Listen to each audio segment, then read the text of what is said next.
Hello everyone, स्वागत है आप सभी का हमारे YouTube channel exam 2.0 study channel पर। आज के इस वीडियो में हम लोग एसएससी सीजीएल टीयर 1 2023 के लिए टेस्ट नंबर 5 को हम लोग कवर करने वाले हैं। और इस वीडियो में हम लोग सामान्य ज्ञान और इंग्लिश के 50 टोटल क्वेश्चंस को कवर करेंगे। तो चलिए बिना देर के इस वीडियो को शुरू करते हैं।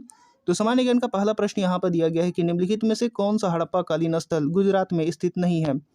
तो बताना है हड़प्पा कालीन स्थल गुजरात में स्थित नहीं है। तो ऑप्शन दिए गए और इसमें से करेक्ट आंसर हो जाएगा ऑप्शन नंबर सी यानी अमरी। अगला प्रश्न है 27 नंबर की प्रसिद्ध यात्री और लेखक मोहम्मद इब्न बतूता जिन्होंने 14वीं शताब्दी में भारत सहित कई देशों का भ्रमण किया, वे निम्नलिखित में से किस देश के निवासी थे। तो बताने हैं कि किस देश के निवासी थे। तो इसका करेक्ट आंसर हो जाएगा ऑप्शन नंबर ए यानी मोरक्को के। अगला प्रश्न है 28 नंबर की निम्नलिखित में से किस वर्ष में सर जॉन लॉरेंस ने आधिकारिक रूप से शिमला को ब्रिटिश साम्राज्य की ग्रीष्मकालीन राजधानी घोषित किया था। तो बताना है किस वर्ष में। तो इसका करेक्ट आंसर हो जाएगा ऑप्शन नंबर सी यानी 1864 में। अगला प्रश्न है 29 नंबर 1854 में अंग्रेजी सरकार द्वारा भारत में भेजा गया वुड्स का घोषणा पत्र यानी वुड्स डिस्पैच निम्नलिखित में से किस क्षेत्र से संबंधित था। तो बताना है किस क्षेत्र से संबंधित था। तो इसका करेक्ट आंसर हो जाएगा ऑप्शन नंबर डी यानी भारतीय शिक्षा से संबंधित था। अगला प्रश्न देखते हैं 30 नंबर। अगला प्रश्न यहाँ पर 30 नंबर दिया गया है कि जट जटिन निम्नलिखित राज्यों केंद्र शासित प्रदेशों में से किसका सर्वाधिक लोकप्रिय लोक नृत्य है। तो बताना है जट जटिन कहाँ का लोकप्रिय लोक नृत्य है। तो इसका करेक्ट आंसर हो जाएगा ऑप्शन नंबर बी यानी बिहार का। अगला प्रश्न है 31 नंबर की निम्नलिखित में से किस राज्य में भगवान अयप्पा को समर्पित सबरीमाला श्रीधर वह मंदिर स्थित है। तो बताना है किस राज्य में स्थित है। तो इसका करेक्ट आंसर हो जाएगा ऑप्शन नंबर डी यानी केरल में। अगला प्रश्न देखते हैं 32 नंबर। 32 नंबर यहाँ पर दिया गया है कि बराबर की गुफाएं निम्नलिखित में से किस राज्य में स्थित है। तो बताना है बराबर की गुफाएं निम्नलिखित में से किस राज्य में स्थित हैं। तो इसका करेक्ट आंसर हो जाएगा ऑप्शन नंबर सी यानी बिहार राज्य में। अगला प्रश्न हम देखते हैं नदियों को जोड़ने इंटरलिंकिंग ऑफ रिवर्स के कार्यक्रम के अंतर्गत किस नदी से केन नदी को जोड़ने का कार्य निर्माणाधीन है। तो बताना है किस नदी से केन नदी को जोड़ने का कार्य निर्माणाधीन है। तो इसका करेक्ट आंसर हो जाएगा ऑप्शन नंबर डी यानी बेतवा नदी से। अगला प्रश्न है 34 नंबर। पृथ्वी गैस की एक परत से आच्छादित है, इसे कहा जाता है। तो बताना है क्या कहा जाता है। तो इसका करेक्ट आंसर हो जाएगा ऑप्शन नंबर बी यानी वायुमंडल कहा जाता है। अगला प्रश्न है 35 नंबर की उष्णकटिबंधीय वर्षा के कारण होने वाली तीव्र अपरदन यानी लीचिंग के कारण निम्नलिखित में से कौन सी प्रकार की मृदा की उर्वरकता कम हो जाती है। तो इसका करेक्ट आंसर हो जाएगा ऑप्शन नंबर बी यानी लेटराइट मृदा।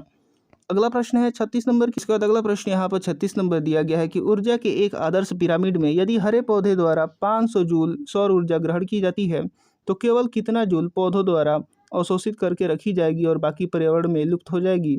तो बताना है कितना जूल पौधों द्वारा अवशोषित करके रखी जाएगी और बाकी पर्यावरण में लुप्त हो जाएगी। तो इसका करेक्ट आंसर हो जाएगा ऑप्शन नंबर सी यानी 5 जूल। अगला प्रश्न देखते हैं 37 नंबर। 37 नंबर दिया गया कि संविधान 14वां संशोधन अधिनियम 1962 में निम्नलिखित में से कौन सा केंद्र शासित प्रदेश शामिल नहीं था।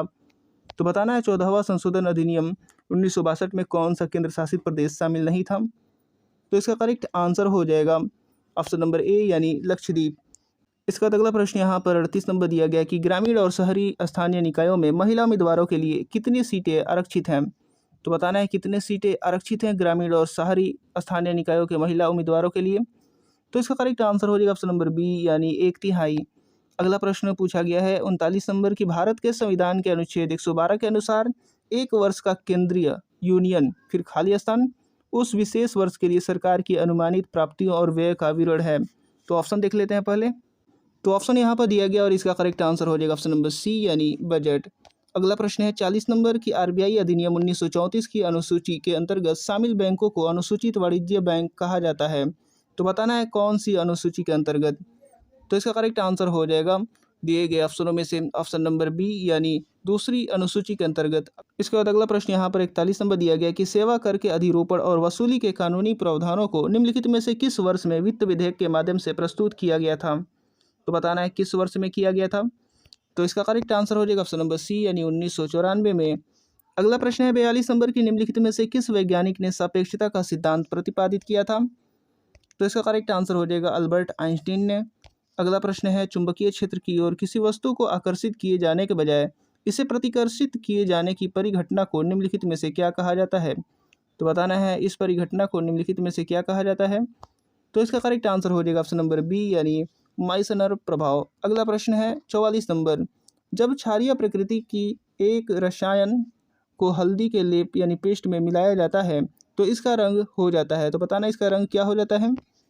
तो इसका करेक्ट आंसर हो जाएगा दिए गए ऑप्शनों में से ऑप्शन नंबर सी यानी लाल हो जाता है। अगला प्रश्न देखते हैं 45 नंबर। 45 नंबर दिया गया कि बहुगणित होकर बड़ी संख्या में कोशिकाएं निर्मित करने वाली विशिष्ट कोशिकाओं द्वारा निम्नलिखित में से किस प्रकार की प्रजनन किया जाता है। तो बताना है किस प्रकार का प्रजनन किया जाता है। तो इसका करेक्ट आंसर हो जाएगा ऑप्शन नंबर बी यानी पुनर्जनन। अगला प्रश्न देखते हैं 46 नंबर। 46 नंबर दिया गया है कि निम्नलिखित में से किस में जल का संवहन करने के लिए विशिष्ट ऊतक नहीं पाए जाते हैं। तो बताना है किस में नहीं पाए जाते हैं। तो इसका करेक्ट आंसर हो जाएगा ऑप्शन नंबर सी यानी फ्यूनेरिया में। इसके बाद अगला प्रश्न यहाँ पर 47 नंबर दिया गया है कि निम्नलिखित में से कौन सा या फिर कौन से कथन असत्य हैं। असत्य कथन बताना है यानी रॉन्ग बताना है कौन सा रॉन्ग है। तो पहला दिया गया कॉपी विकल्प का प्रयोग करके आप टेक्स्ट को एक स्थान से दूसरे स्थान पर कॉपी कर सकते हैं। दूसरा दिया गया कि क्लिप बोर्ड पर संग्रहित जानकारी तब तक वहां रहती है जब तक कि नई जानकारी कट या कॉपी नहीं कर दी जाती है। तो बताना है इन दोनों में से गलत कौन सा है। तो मैं आपको बता दे रहा हूँ इन दोनों में से कोई भी गलत नहीं है, यानी पहला और दूसरा दोनों सही है। तो करेक्ट आंसर हो जाएगा दिए गए ऑप्शनों में से ऑप्शन नंबर बी यानी न तो एक और न ही दो। अगला प्रश्न देखते हैं 48 नंबर। ओलंपिक पदक पाने वाली पहली भारतीय महिला कौन थी। तो बताना है ओलंपिक पदक पाने वाली पहली भारतीय महिला कौन थी। तो इसका करेक्ट आंसर हो जाएगा ऑप्शन नंबर बी यानी कर्णम मल्लेश्वरी। अगला प्रश्न है 49 नंबर की फीफा विश्व कप 2026 का आयोजन कहाँ किया जाएगा। तो बताना है 2026 का आयोजन कहाँ किया जाएगा। तो इसका करेक्ट आंसर हो जाएगा ऑप्शन नंबर डी यानी US, United state, Canada, Mexico में। अगला प्रश्न है 50 नंबर। 50 नंबर यहाँ पर दिया गया है कि खिलाड़ियों और उनसे संबंधित खेलों के संदर्भ में निम्नलिखित में से कौन सा युग्म सुमेलित नहीं है। तो बताना है कौन सा युग्म यहाँ पर सुमेलित नहीं है। तो इसका करेक्ट आंसर मैं आपको बता दे रहा हूँ। इसका करेक्ट आंसर हो जाएगा उसेन बोल्ट तेज दौड़, यहाँ पर संबंधित नहीं है। अगला हम देखते हैं इंग्लिश का पहला प्रश्न। तो आइए हम लोग इंग्लिश के पोर्शन को कवर करते हैं जिसमें डायरेक्शन दिया गया क्वेश्चन नंबर 76 और 77 के लिए कि यहाँ पर दिए गए जो सेंटेंस में अंडरलाइन पार्ट है उसका मोस्ट पॉसिबल सब्स्टिट्यूशन ढूंढना है दिए गए ऑप्शनों में से, यानी आपको बताना है इसके जगह पर इससे कौन बेहतर होगा दिए गए ऑप्शन में से।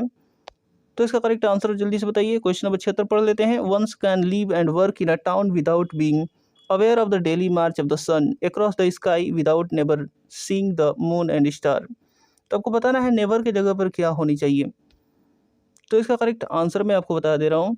इसका करेक्ट आंसर हो जाएगा ऑप्शन नंबर सी यानी ever, ever seeing the moon and stars. अगला प्रश्न है 77 नंबर की application of those who are graduates will be considered. तो हु आर ग्रेजुएट्स के जगह पर क्या होना चाहिए दिए गए ऑप्शनों में से। तो बताइए इसका करेक्ट आंसर।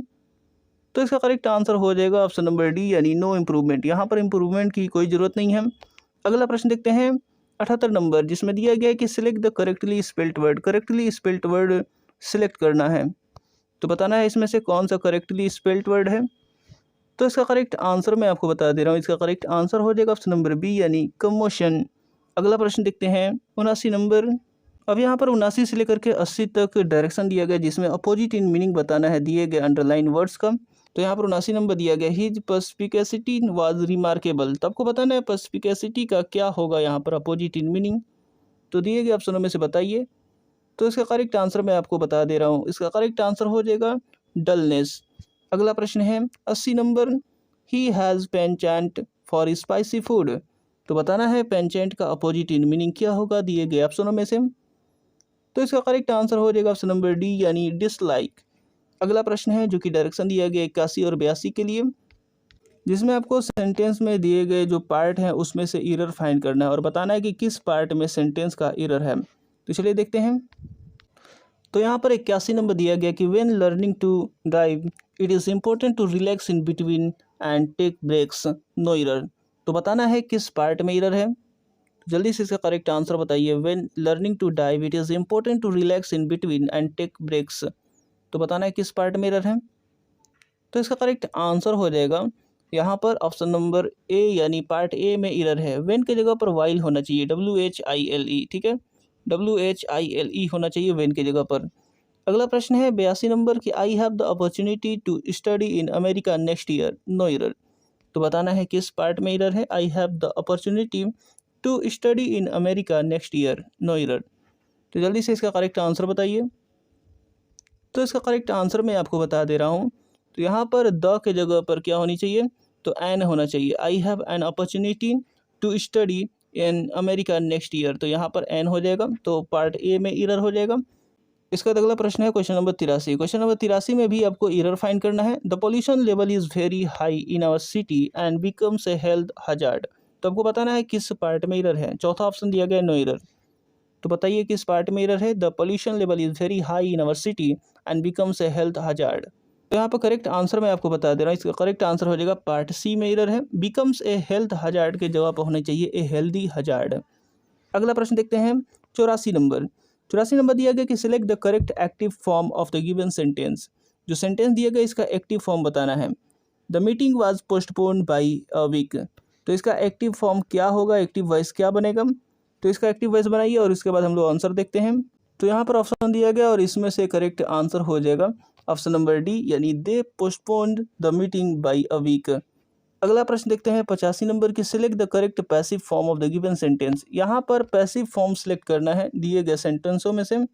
बताना है कि इनमें से कौन सा पैसिव फॉर्म होगा ये सेंटेंस का। She has design some beautiful dresses. तो बताइए पैसिव वॉइस क्या बनेगा। She has designed some beautiful dresses. तो इसका करेक्ट आंसर मैं आपको बता दे रहा हूँ। इसका करेक्ट आंसर हो जाएगा यहाँ पर ऑप्शन नंबर ए, यानी some beautiful dresses have been designed by her. अगला प्रश्न है यहाँ पर 86 से 87 के लिए, जिसमें आपको नियरेस्ट इन मीनिंग बताना है जो अंडरलाइन पार्ट किया गया है। तो यहाँ पर 86 नंबर दिया गया कि Amit is optimistic about the prospects of his investment. तो आपको बताना है ऑप्टिमिस्टिक का क्या होगा नियरेस्ट इन मीनिंग। तो बताइए इसका करेक्ट आंसर। तो इसका करेक्ट आंसर हो जाएगा ऑप्शन नंबर डी, यानी सैंग्विन। अगला प्रश्न है 87 number. Sachin is very cooperative by nature. तो कोऑपरेटिव का नियरेस्ट इन मीनिंग क्या होगा। तो इसका करेक्ट आंसर हो जाएगा ऑप्शन नंबर ए, यानी कंप्लेसेंट। कंप्लेसेंट हो जाएगा। अगला प्रश्न देखते हैं 88 नंबर, जिसमें select the correct direct form of the given sentence. यहाँ पर डायरेक्ट फॉर्म सिलेक्ट करना है जो कि इनडायरेक्ट में दिया गया है और आपको ऑप्शन में से डायरेक्ट फॉर्म सिलेक्ट करना है। He regretted that he had been very careless. तो आपको बताना है इसका डायरेक्ट फॉर्म क्या बनेगा।